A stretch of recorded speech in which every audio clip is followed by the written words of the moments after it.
Tahun 1920 lahirlah seorang perempuan bernama Marsina. Dia seorang perempuan yang cantik, gigih, dan mandiri. Menginjak usia 9 tahun, beliau dinikahi oleh seorang laki-laki bernama Saniklas. Dengan rentang perbedaan usia mereka 9 tahun. Saniklas dan Marsina, mereka hidup bahagia dan memiliki 10 orang putra dan juga putri.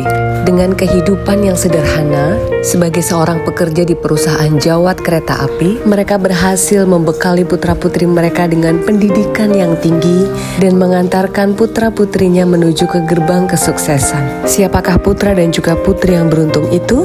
Kita berkenalan ya. Kusminah, perempuan yang memilih mengabdi sepenuh hati kepada suami. Dari rahimnya, Tuhan pernah menitipkan 9 anak. Namun takdir menyeleksi dengan caranya sendiri. 5 anak tumbuh dan sekarang ini tersisa 4 yang masih menemani hari-harinya. Beliau dikenal sebagai Mbak Yu yang paling patuh kepada suaminya. Karena memang cintanya tumbuh dalam ketaatan dan suaminya menyayanginya dengan sepenuh hati. Banyak hal kecil dalam rumah tangga seperti perkakas dapur hingga pakaian dalam dibelikan dengan tulus oleh suami. Bahkan rambut beliau yang panjang terurai tak luput dari peran suaminya yang dengan telaten menyanggulnya setiap hari. Beliau tinggal duduk manis seperti di salon. Bedanya, ini adalah salon rumah tangga. Bayarnya dengan cinta. Sungguh bahasa cinta ini adalah bahasa yang tak perlu banyak kata. Kusminah menjadi salah satu wanita yang beruntung di dunia ini. Kusmedi, satu-satunya putra yang mengikuti jejak langkah sang ayah di dunia perkereta apian. Namun, berkat kecerdasan dan juga dedikasinya, takdir membawanya melangkah lebih jauh untuk meraih posisi yang lebih gemilang. Jejak ilmunya bahkan pernah terukir di Paris, Prancis, tempat ia menimba ilmu tentang dunia perkereta apian. Beliau adalah sosok bapak yang berjuang dalam senyap. Tidak banyak bercerita tentang lelah, tetapi selalu hadir dengan tawa, ceria, dan pembawaan yang supel. Mungkin salah satu rahasianya karena beliau sangat suka makan coklat. Jadi jangan heran kalau auranya tampak terlihat manis. Cie. Dan ini bukan sekedar cerita ya, karena sampai sekarang dia masih menyimpan coklat dalam kulkasnya. Selain itu, beliau sangat suka berkebun. Dan sebelum tanaman yang dibeli itu sampai rumah, dia sudah berpesan dulu sama anaknya. Kalau ibu tanya harganya, jangan bilang harga yang sebenarnya ya. Takut ya Pak ya. Jadi kalau suatu hari ada tanaman baru di rumah, semua langsung pura-pura gak tahu harganya. Ini bukan rahasia keluarga, tapi strategi keluarga. Kusmini, Mini, nama yang sepertinya tidak sesuai dengan bentuk badan yang tegap dan juga kekar.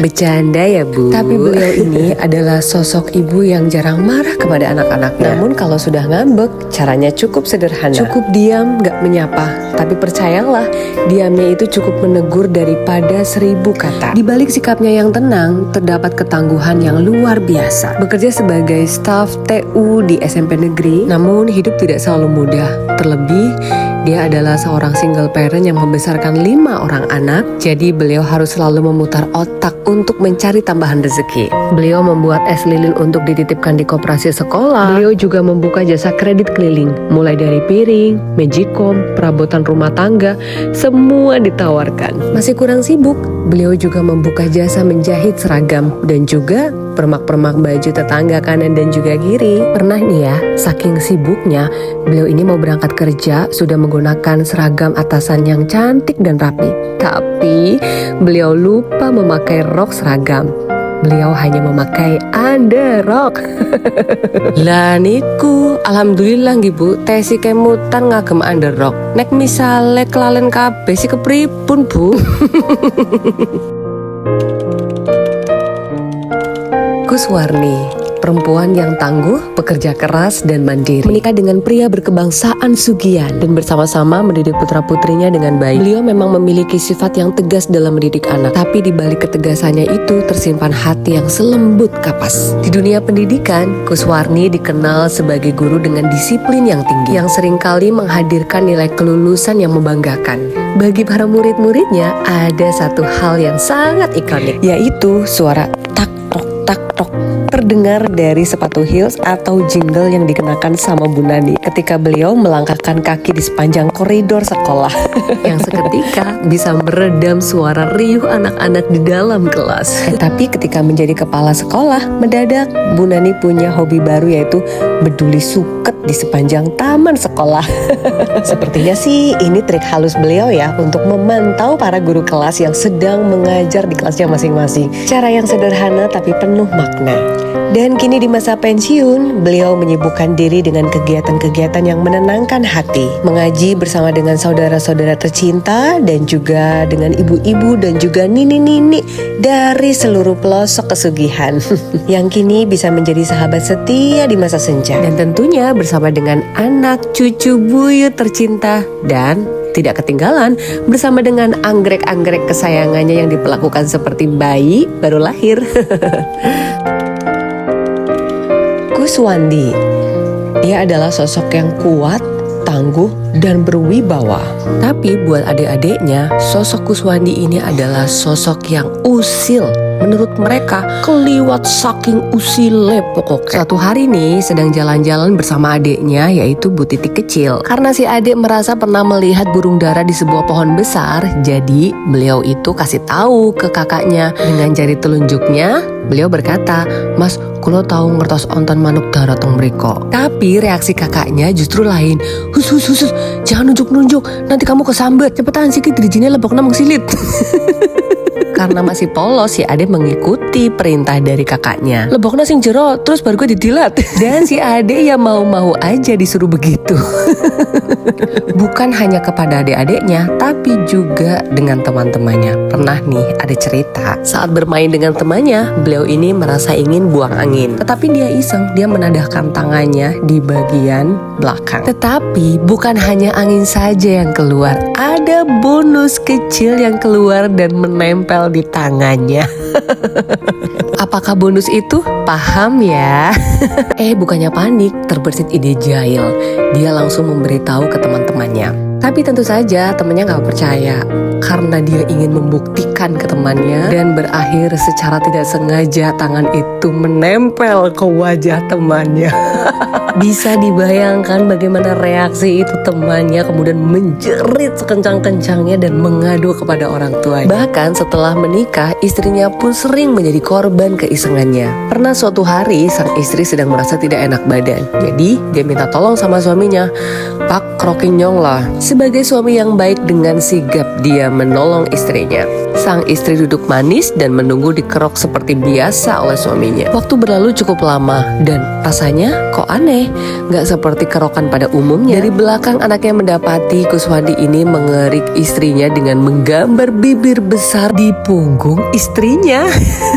Ya, masuk angin memang belum tentu hilang, tetapi punya kenangan lukisan bibir edisi khusus dari Kuswandi belum tentu semua orang punya, ya kan? Dari cerita ini kita bisa tahu bahwa Kuswandi dari kecil itu memiliki bakat usil dan membuat senang orang terkejut. Kuswati, meskipun beliau tidak langsung hadir menyaksikan acara hari ini, tapi saya yakin beliau menyaksikan dari jauh dengan senyuman indahnya. Kuswati adalah sosok yang introvert dan menjalani hidupnya dengan slogan alon-alon asal kelakon. Sosok yang sangat sederhana dan juga nerimoan. Beliau ini memiliki hobi yang unik. Hobi membuat panci dan juga wajan hitam menjadi kinclong kembali seperti baru keluar dari toko. Seringkali ya dia berpesan kepada anaknya yang sedang merantau, "Ndak, wajan karo panci musing ireng ini digawa balik." Lah bu, kebayang gak sih anaknya mudik suruh bawa wajan yang hitam-hitam dan juga panci, yang lainnya tasnya berisi oleh-oleh. Ini lain dari yang lain. Selain itu beliau hobi banget bertanam. Kita bisa lihat tanaman-tanaman di rumah beliau ini subur-subur dan juga indah. Dan sama seperti saat ini, beliau telah tinggal di rumah yang sangat indah, tentunya dengan tanaman dan juga bunga-bunga yang sangat indah yang menjadi impian kita semua. Mari bersama-sama kita semua untuk mengirimkan doa yang terindah untuk beliau. Al-Fatihah.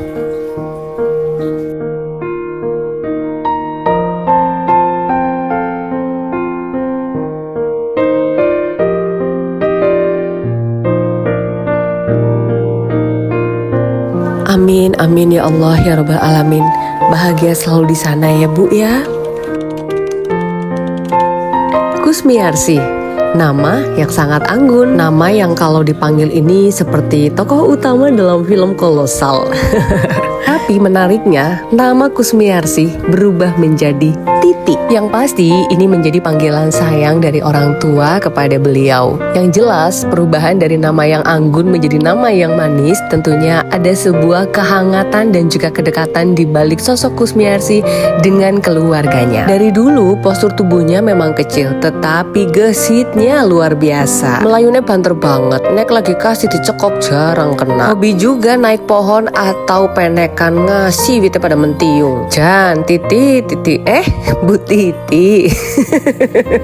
Beliau adalah sosok yang selalu menanamkan kesederhanaan, budi pekerti dan juga sopan santun. Tapi beliau ini memiliki hobi yang unik, memindahkan pot bunga dari satu tempat ke tempat lainnya. Hari ini diletakkan di pojok kiri, besoknya pindah di sebelah kanan, lusa digeser sedikit lagi biar pas katanya. Sampai rasanya semua pot yang ada di halaman itu sudah keliling halaman, sudah tawaf ya. Kusliati, beliau ini sosok yang pemberani, jujur, dan apa adanya. Di balik sikap yang tegas itu, beliau memiliki hati yang sangat lembut, memiliki empati yang sangat tinggi.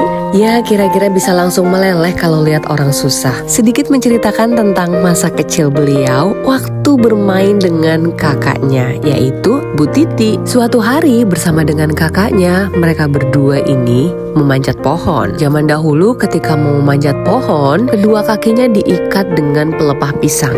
Karena masih agak ketakutan untuk memanjat pohon, si kakak membantunya dengan menopang pantatnya. Tetapi tiba-tiba ada ular mendekati mereka berdua. Karena ketakutan, si kakak lari terbirit-birit. Lawong kena disotena ya si dana ya tiba. Dan kondisinya pelepah pisang masih terpasang di kedua kaki. Bu Yati kecil hanya bisa menangis menjerit karena tidak bisa lari, ditinggal oleh kakaknya. Semoga tidak menimbulkan trauma ya Bu ya. Nah, soal hobi, beliau ini pecinta tanaman sejati. Ibarat kata tangannya itu sangat dingin dengan tanaman. Apa aja yang ditanam hasilnya tumbuh subur. Gak sekedar suka bertanam, tetapi beliau ini memiliki racikan rahasia. Dengan penuh cinta dan juga sedikit keberanian, Bu Yati ini suka ngeremeti cemedil wedus untuk dicampurkan dengan media tanah yang membuat semua tanamannya menjadi subur. Buat sebagian besar orang mungkin melihat, ih cici, tapi menurut beliau ini adalah sebuah mutiara hitam. Kusmira, anak ragil yang memiliki panggilan sayang Mami. Sosok ibu yang lembut dan sangat penyabar. Ya, kalau kesaksian dari anak-anaknya sih, nyosi kapan domenang ibu ora tahu mbak. Untuk sepupu-sepupu yang lain tolong jangan iri ya kalau sering diteoti nang biungnya. Karena setiap biung memiliki cara untuk menyampaikan kasih sayang kepada anaknya. Betul kan? Dari kecil beliau ini punya bakat seni, tampil menyanyi ataupun menari. Pernah ketika beliau lulus SD dan ada perpisahan, beliau ceritanya ingin mengisi acara dengan menari, tapi tanpa musik. Kurgari joget-joget kang tembangannya Bu Titi karo Bu Yati. Saya spill sedikit tembangannya ya. Tapi maaf kawan, daku tak tinggal lama. Kekasih hatiku rindu menanti. Nah, hanya dari tembangan itu, Bu Mami berlenggak-lenggok tampil di acara perpisahan SD. Kesibukan beliau saat ini adalah memproduksi sendiri bumbu pecel dan juga peyek. Jan pokoknya nek wis mangan pecel karo peyek ora bakal tingak-tinguk. Enak banget. Yuk dilarisi dagangannya Bu Mami.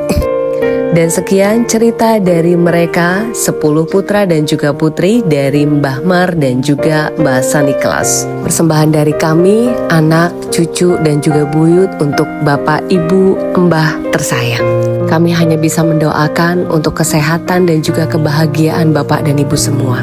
Salam sayang dari surga, dari Mbah Saniklas dan juga Mbah Marsina. Sampai bertemu dan juga berkumpul kembali di tempat yang terindah.